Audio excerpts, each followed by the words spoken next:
Hello,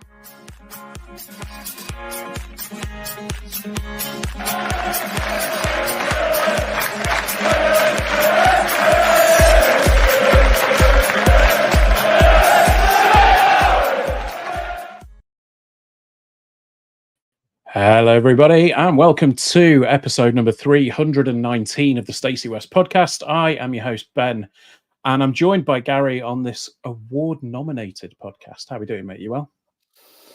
I'm doing well. I imagine Jack Mulhall running is doing very well as well at the moment, because I know you and Jack love each other, and Jack loves it when he puts the podcast on and the first words he hears are, "I am your host, Ben." I know he loves it. And then to hear that his second favourite presenter, Gary, is also on, that's really kind. So the dream team back again.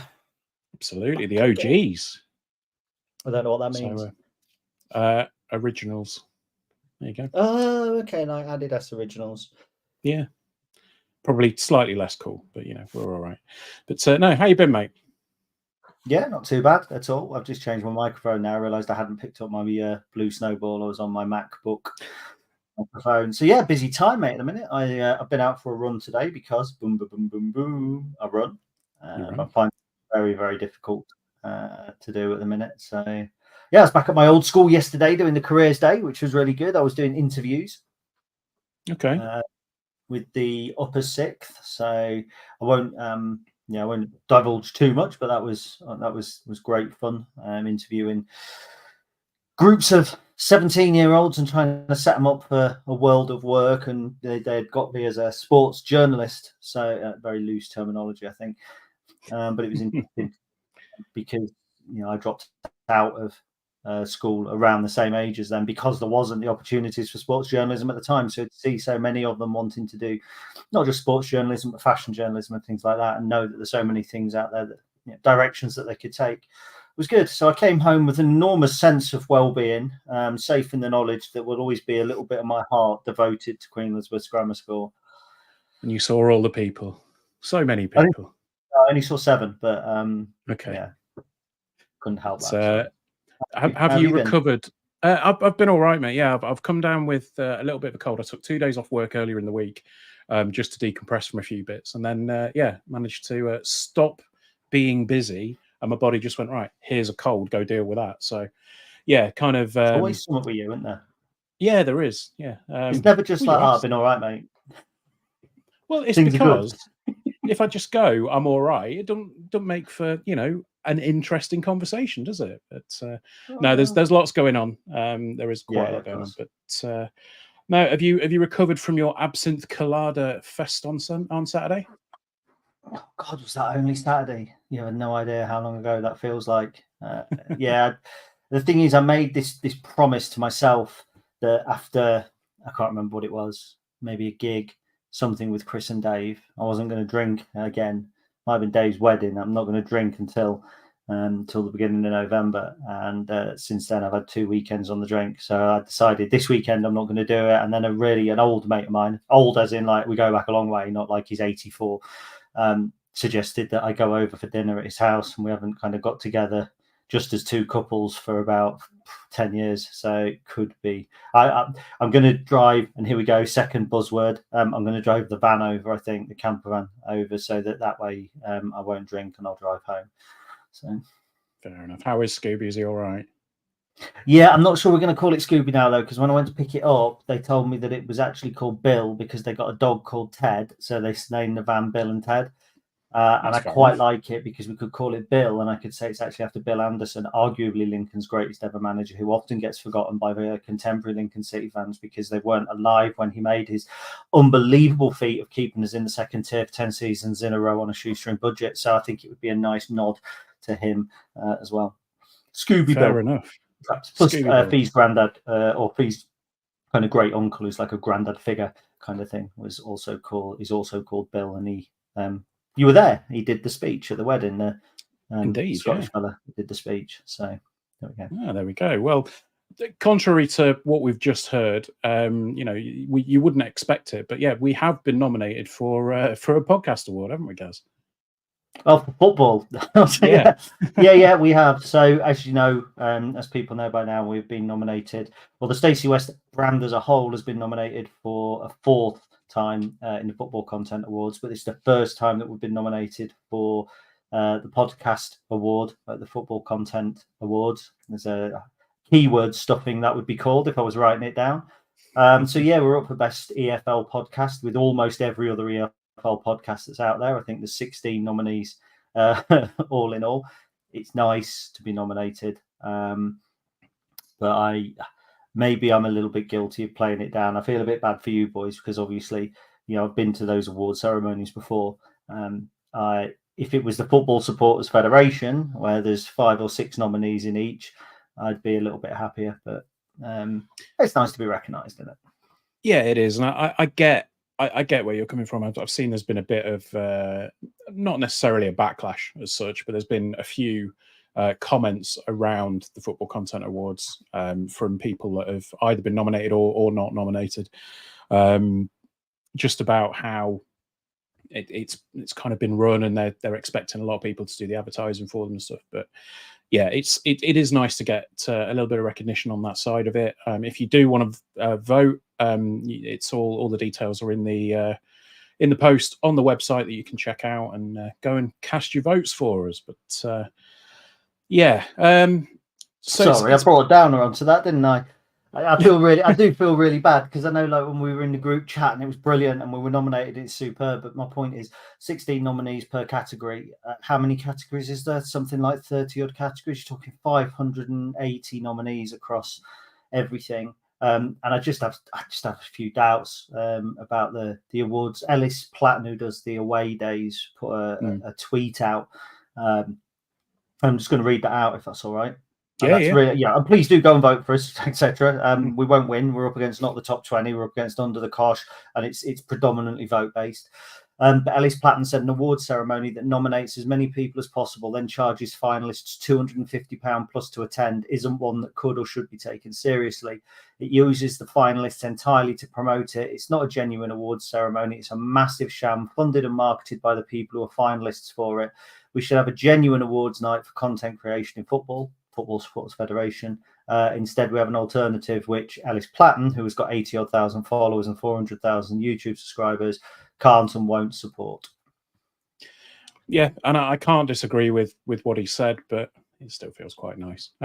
So it does. Sorry, I don't want to pay on your project. And do you know what, Ben? If you and Chris want to pay the £100 or whatever and go down there, if you want to go down there would be absolutely no malice on my part. But I went to one where I begged for votes on social media and tagged the FCAs and all that sort of stuff, and we were putting a table. We were more or less in a corridor by a fire exit right at the back. I was with Bury Me in Exile, who was a great Bury podcaster and writer, a wonderful writer. And we were on just a back table out of the way.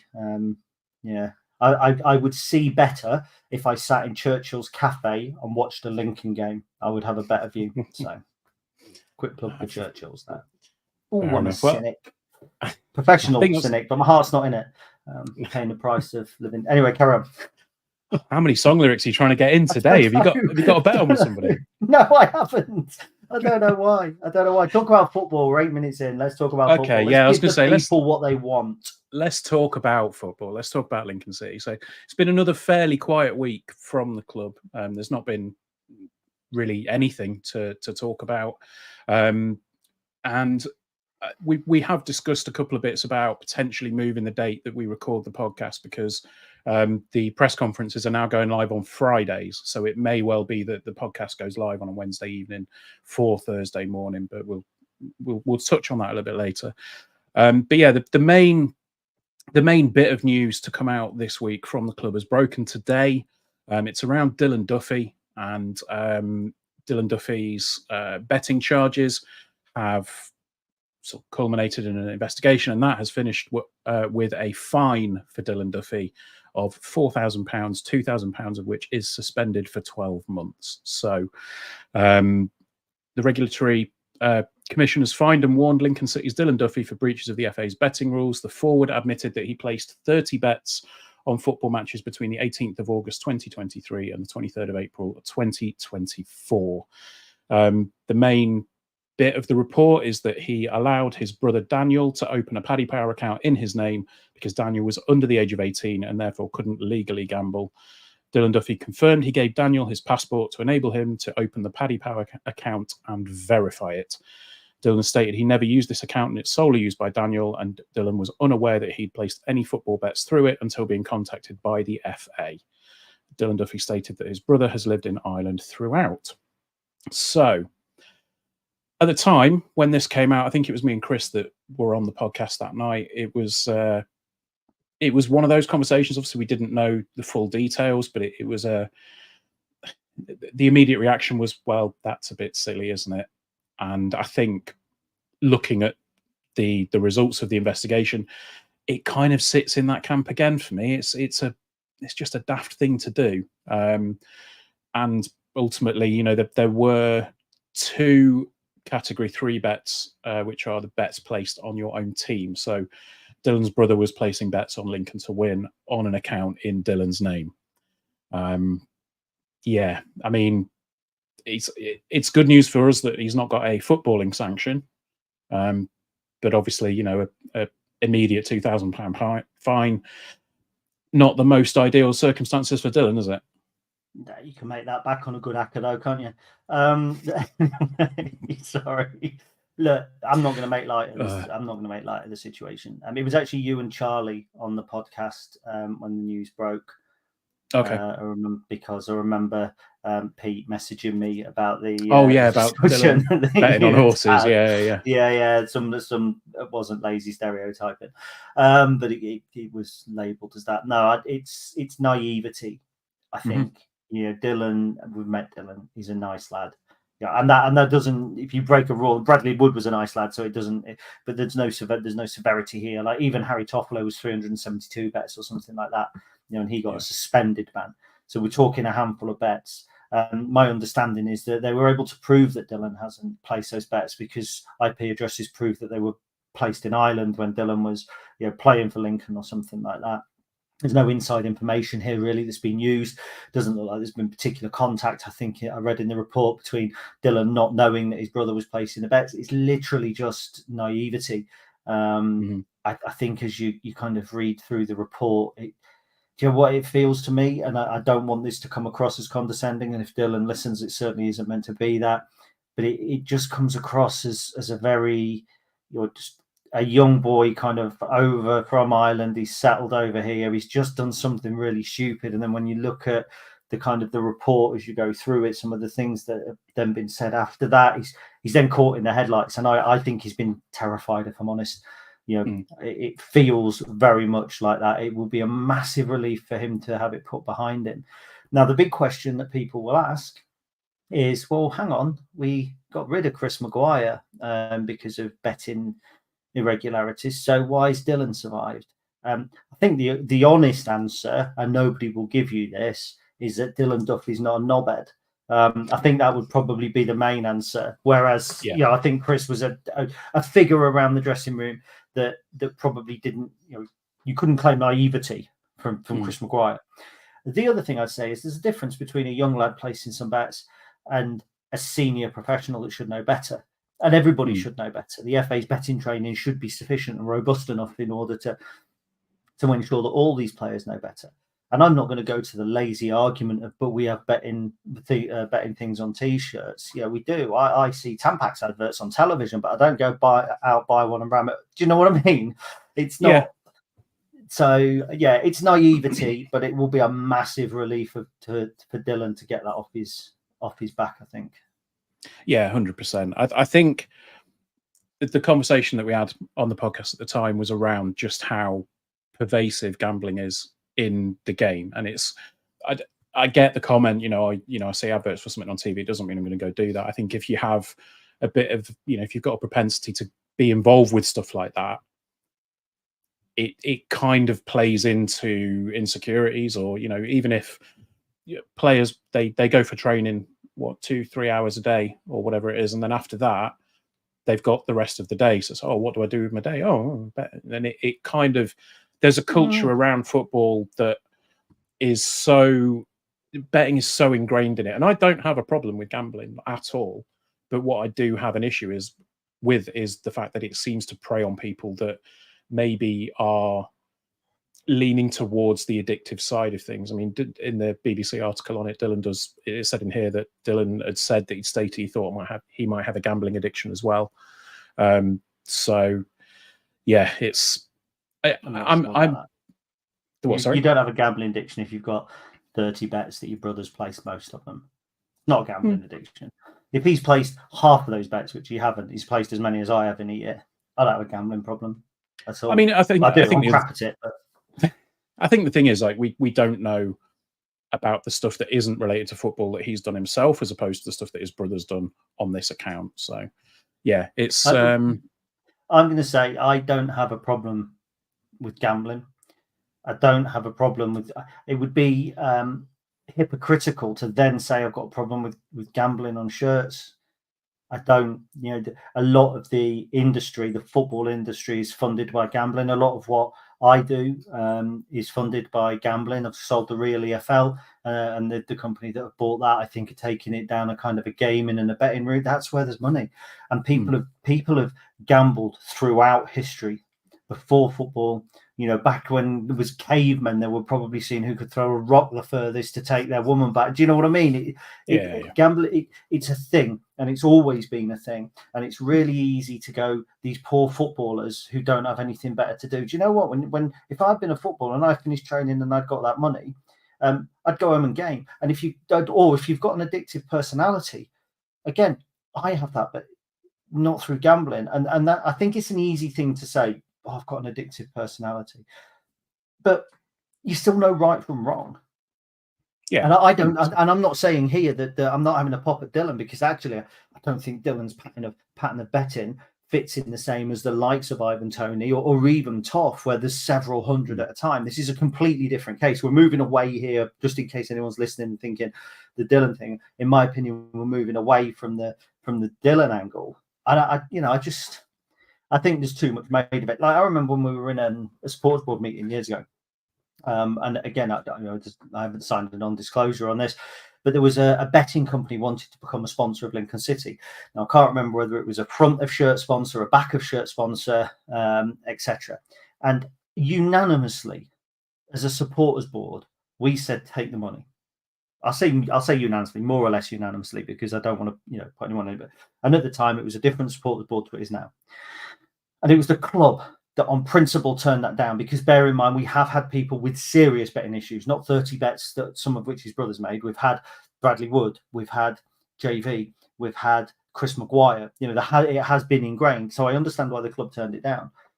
But I think as supporters, it's very pious if we go, we've got an issue with betting when I stick an accumulator on. I've got 40 quid in the account. When it's gone, I won't do it again this season. So it's a contentious issue, and I think it's easy to get a little high and mighty about it. And a lot of people do, the evil Premier League, the Sky Bet League One, how can you condemn people, blah, blah, blah. And it's just, sponsorship. For me, I hear Sky Bet League One. I don't think, I better go and bet on Sky. I think, it's League One. Does that make sense? Yeah, I get that. I think there are, I'm not going to get high and mighty about it. I just don't like it. That's where I'm sat with it. Thing that, sorry, I don't like how pervasive it is in the sport, and I understand why. I understand why, because there is money in it. But for me, the fundamental thing that it comes down to for me is I don't think you should be able to sell a football shirt to kids that you have to amend part of it if you get the full whack, because you're not allowed to have the logo of the sponsor on the badge, on the with the league badge.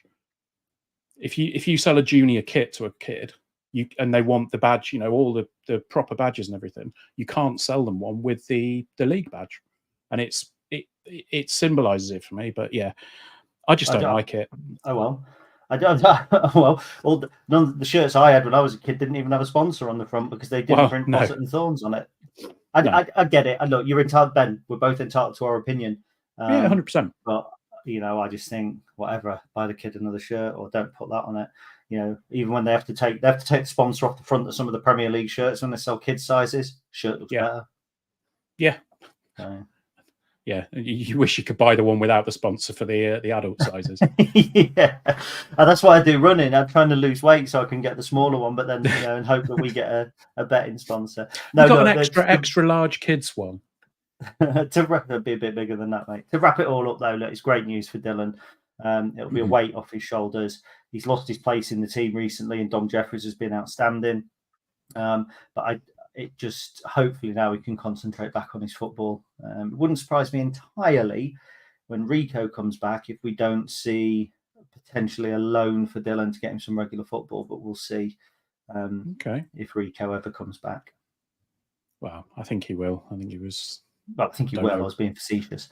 I know. I don't know when. So cool. Right. Well, that's kind of the main big news out of the club before we have a look at the Cambridge fixture. So what we're going to do a little bit earlier than normal, it may well be a slightly shorter podcast today, partly because Chris isn't on it, but also partly because we've got not a huge amount to talk about news-wise. So we're going to put a break in here for those listening, and for those on YouTube, we'll say hello. Just out of interest, by the way, Chris did say he was watching. He was going to watch, and then he hasn't put a comment or anything in at all. So I'm wondering if he actually did bother, or if that was just blowing smoke. Lie. So, but yeah, Mark's saying afternoon, lads. How we doing? Mark, Jane, hope you're both well. Absolutely. And then Andy's also saying evening, gents. I'd love it. I wonder what it's like down in Devon at this time of year, because like everyone goes down to Devon like May, June, July, August, September-ish, but now we're coming on to October. I bet it's beautiful. I bet they love it down there when all the knobheads stop turning up in their camper vans with their surfboards on the top. Do you know what I mean? Living the life. Have you just ordered a surfboard, Gary? Sorry? Have you just ordered a surfboard? Oh, I'll let you have that. That's a little bit feminine, wasn't it? Are we coming back in? Yeah, so we'll come back in now. You want to go straight back into the preview? It's been pissing down all day, says Andy. I'll introduce the preview. All right. And there we go. Thank you to whoever has given us some ads this week. Let's hope it's not Sky Bet. Well, let's hope not. No. Yeah, so let's look ahead to the weekend. We're away at Cambridge on Saturday, and first and foremost, I've put the preview live on the YouTube channel a little bit earlier today, so go watch the full thing if you haven't already. But I had a chance to chat to Jules from the Under the Abbey Stand podcast, and I asked him how Cambridge are setting up at the minute and how they're looking. So here's a clip from that. He's always wanted to play two strikers. That was always the plan. And the moment he had, I think, Nlundulu and Lavery must have played 3 minutes together before Lavery got injured against Mansfield, which is a shame. Again, you know, you luck when he lucks out. So it's either a 3-4-2-1 or a 3-4-1-2 if he maybe plays young Brandon and Joku up there as a second striker. But I'd imagine it's probably a 3-4-2-1. The wing backs have a big part to play in the game. They play really, really high, especially if it's either Manny Longello or Liam Bennett. They'd play either left wing back or right wing back. I can't imagine he doesn't like playing them both because they're very attack minded. And I mean, you only have to look at the amount of goals we conceded to know that he's a bit more cautious than that. He likes to play the ball on the ground. Like honestly, it's if we play the sort of stuff that the majority of the games we played this season, we will create chances. That's the one thing I can assure you. I don't back us to put them away, and I back us to concede a few. I'm not saying we'll win the game, but we do play some pretty entertaining stuff. Like it's as good as I've ever seen United teams play. So it's you know, they're fearless on the ball a lot of the time, or they're clearly instructed to take risks. And yeah, it's the two that play behind the striker, or in his ideal world, I think are one. He has a really free role. So he was playing Stokes there. I imagine he'll play young Dan Barton, who's been one of the real positives of the season, came through our academy and as sort of out of nowhere. You know, when you get an academy player that's not really spoken about and then they just get a chance in the cup and he just took it both hands. He's been brilliant all season. Every time he's had it, he's the one player opposition fans have gone, God, he's a real handful. Really small, diminutive, tiny little guy. but he's properly quality on the ball. Really good technical little player. So he's one to watch out for. And yeah, the system is that the two, Corey Smith and normally someone like a lad called James Brophy, they're the ones that are supposed to keep the ball in the middle of the park, and they're normally quite rigid in where they play. But the wing backs and the one behind the striker are the more sort of fluid ones in the system. And there we go. Thanks to Jules for that. He had a good chat on that one. So in the conversation, Jules kind of mentioned that a lot of the stats and a lot of the numbers at the moment for Cambridge prior to Saturday, where obviously they got beat by Wycombe, indicated that it may be somewhat of a false position for them. Obviously, bottom of the table is not where anybody wants to be, but in terms of the numbers and the performances, they've been doing well, and they've been scoring. They've been scoring quite a few goals. I think they drew 4 all at one point. I think that was with that was with Blackpool, wasn't it? So yeah, Blackpool, we've got so they're not lacking in goals. It just seems that they're shipping them in quite a bit at the other end. So the feeling is that something might click for them at some point soon. And when they do, then hopefully they can maybe start looking up a little bit, as opposed to looking over their shoulders. But I mean, at the minute, the table doesn't lie too much. The 6 games in, they've got 1 point. So yeah, go on, guys. Well, they're 4th from bottom in terms of total number of shots taken in the division this season. So, they may be creating chances, but they're not creating as many chances as 20 other teams in the division. Although, to be fair, if it's per 90 minutes, they are a tiny little bit higher than that.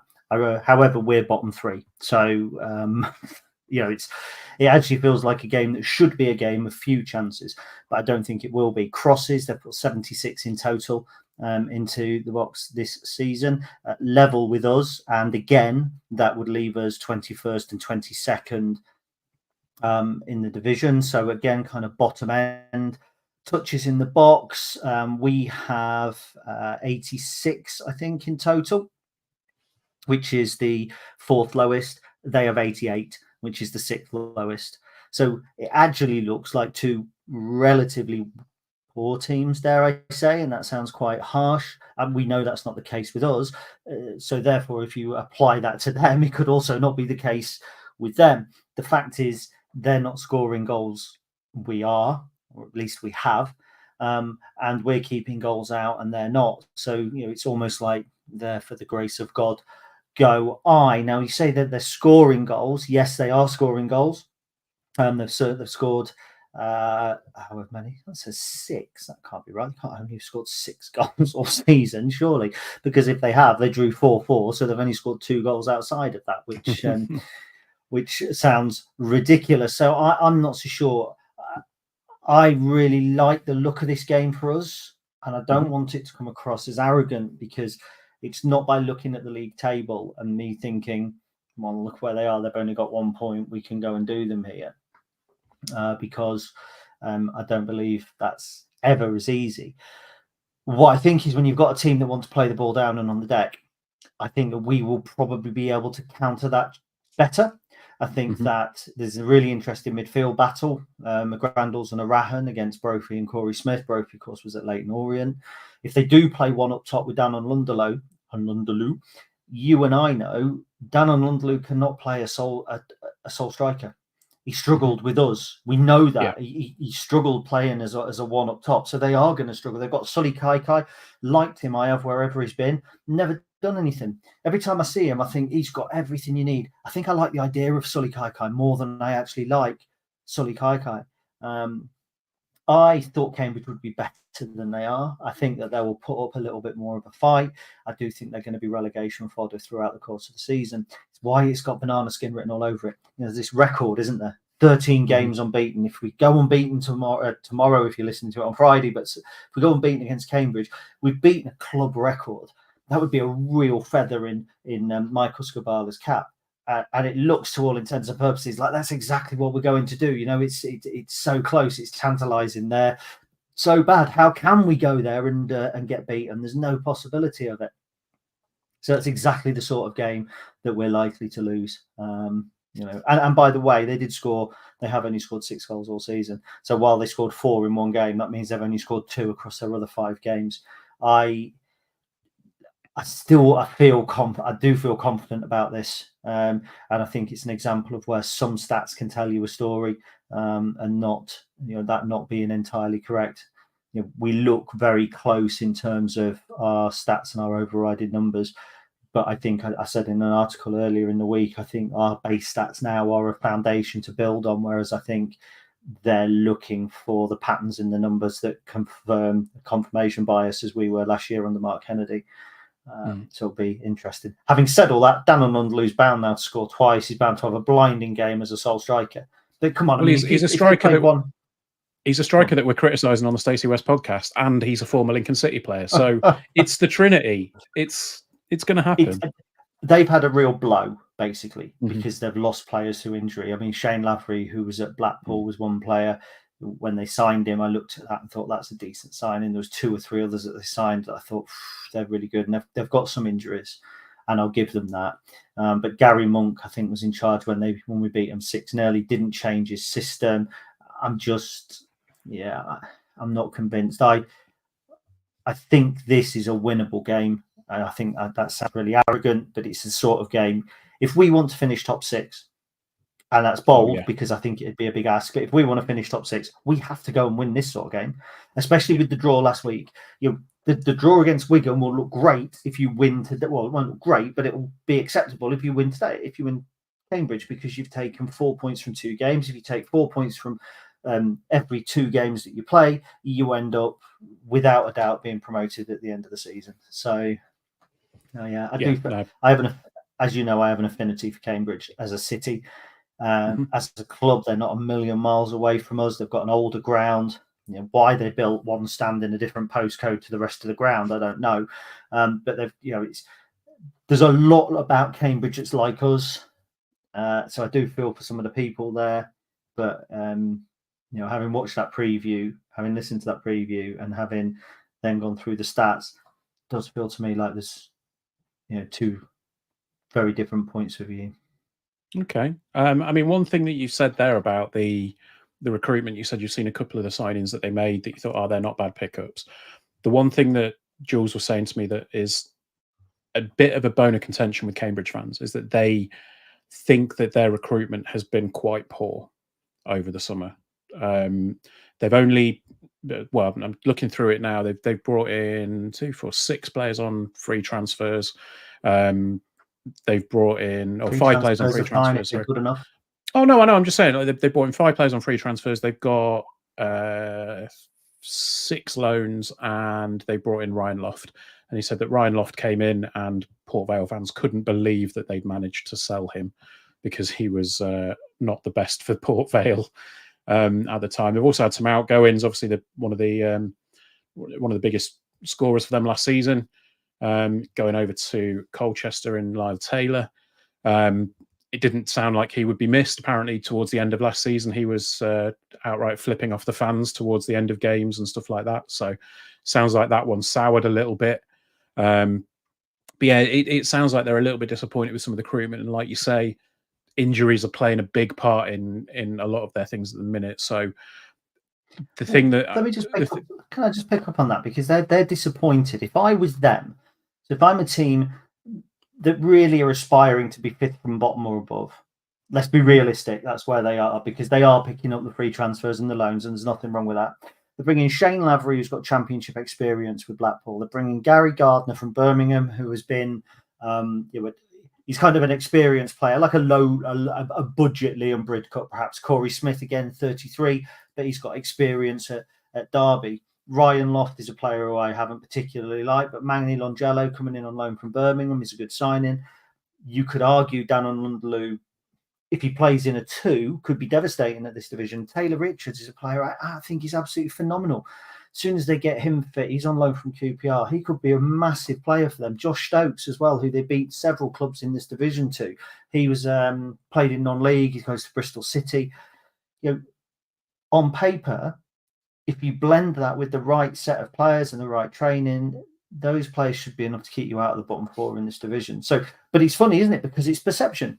It's all about perception. They perceive that they're not positive signings because they watch Cambridge every day. I look at them on different websites and stats and things like that. I don't sit and watch their games. So who's likely to be right? Probably not us. But that's just my feeling is that they didn't make bad signings.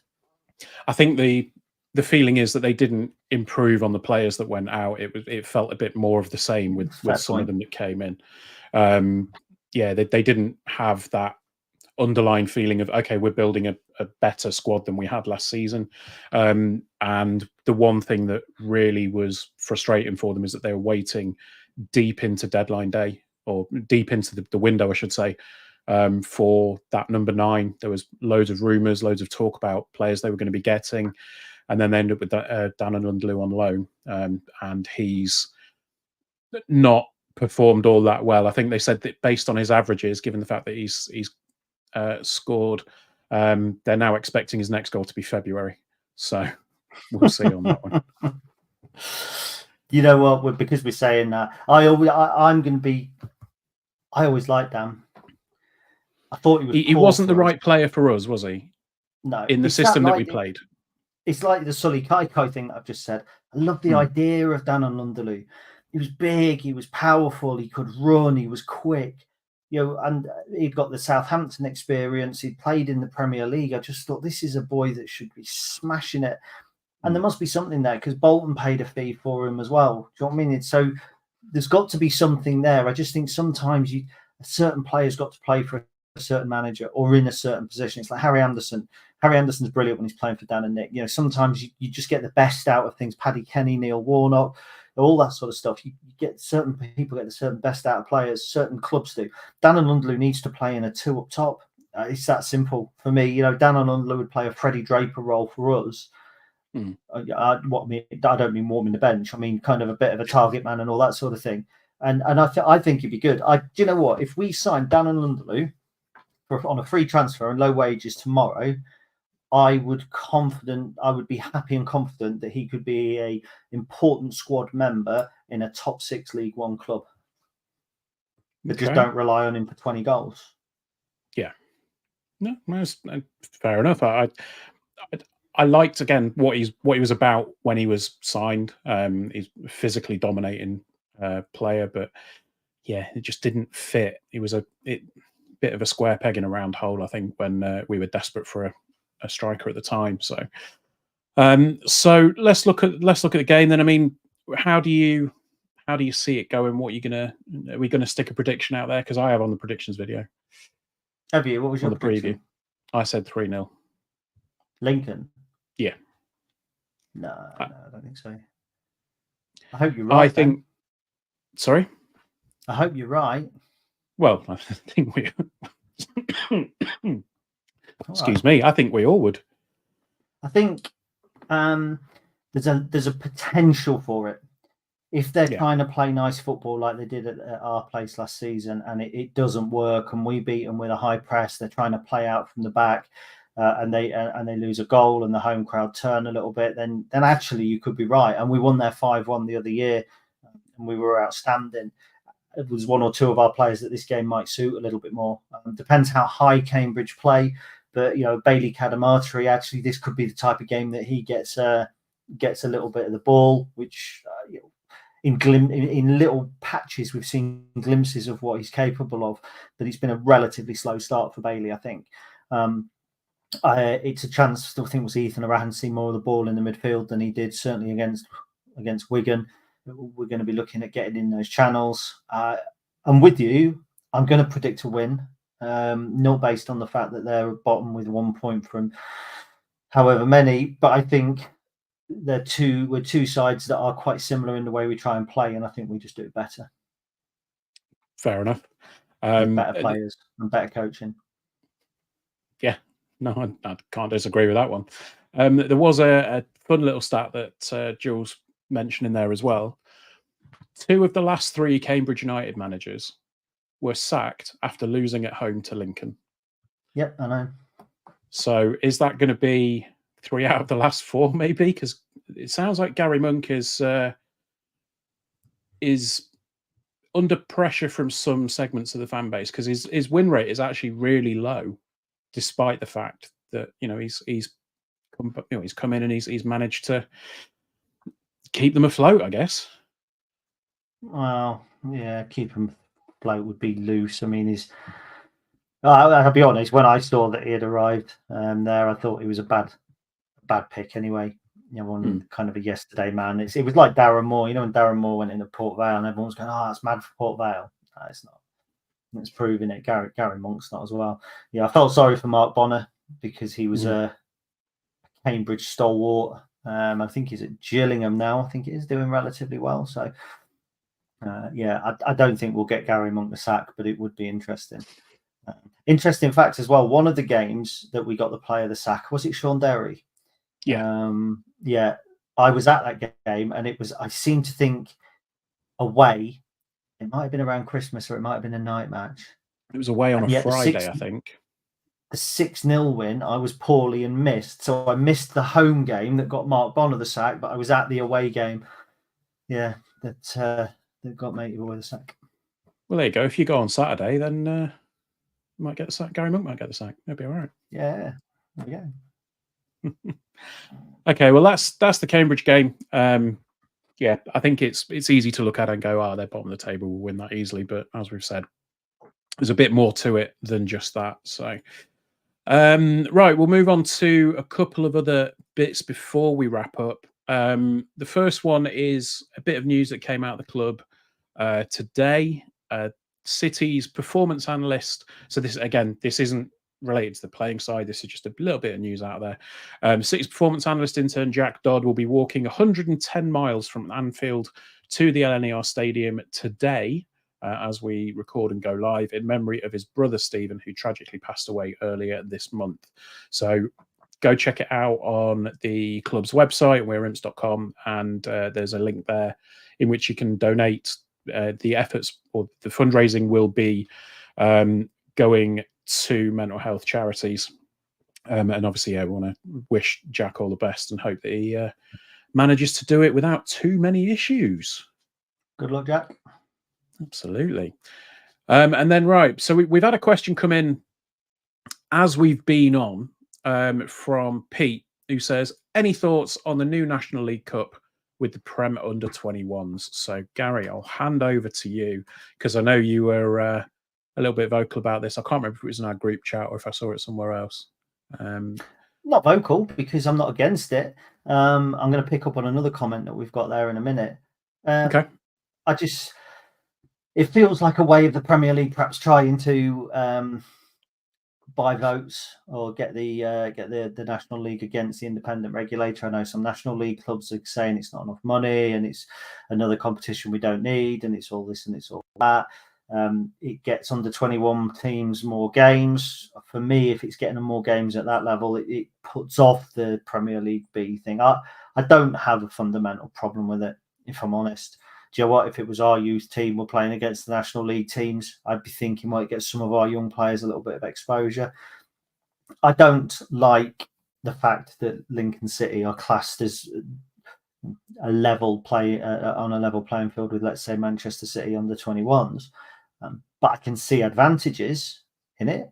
I can see advantages in this competition. The players that we can play. Obviously, we brought Jay Ben in for one of the Harrogate. That was the League Cup game, wasn't it? I don't think he played against Chesterfield, if I remember correctly.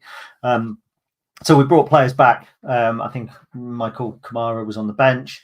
Oshin, I think, came back as well. And I don't have an issue with it. Do you know what? I really don't. It's only like the old reserve teams. It's just the way it's packaged and it's the way it's sold.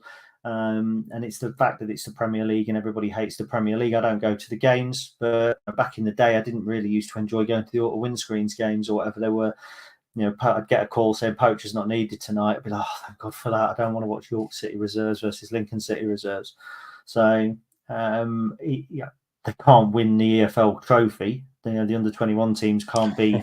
They haven't, have they? It's been going since 2016-17, so it's been going however many years, 7 years or whatever now, and they haven't won it. So let's hope that they win that. Otherwise, it'll be really embarrassing. What annoys me and what hacks me off is the likes of Manchester City cancelling our game to play a couple of their kids in the League Cup. It's like you've got a competition for your under-21s, your League Cups for your senior squad. You've got a big enough senior squad. You know, we've got a big enough senior squad that if we want to put a reserve team out in the EFL Trophy, we can do. We wouldn't cancel an under-21. Well, we'd have to cancel an under-21 game to do it probably because we wouldn't have the depth in the squad. But Man City have. But look, football changes and it evolves all the time. I'm sure if there was podcasts, which there wasn't in 1982-83 when the Football League Trophy came about, fans would have gone, oh, what's this crappy competition? Chris Moyes wouldn't, by the way, because he played his first 3 Lincoln City games in that Football League Trophy run, and then he didn't get a league game until the end of the following season. So even then it was being used to blood young players. There's so much pressure now on all levels of football, National League as well, to win games, that you don't let younger players play. If I was some of these National League teams, I'd be looking at that going, I'll play some of our young players then.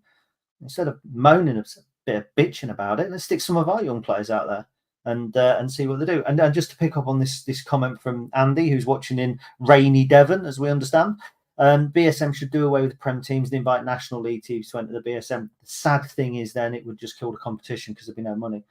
The attraction of it at the moment is the Premier League money comes down. You get 10 grand for winning a game, 5 grand for drawing a game. It's more lucrative if you win 2 games in that competition than it is in the Carabao Cup. We make more, I think, don't quote me on this, but I think we'd make more if we came out of the group stages and won 2 matches in the BSM Trophy than we did when we got all the way to play Southampton in the League Cup the other season.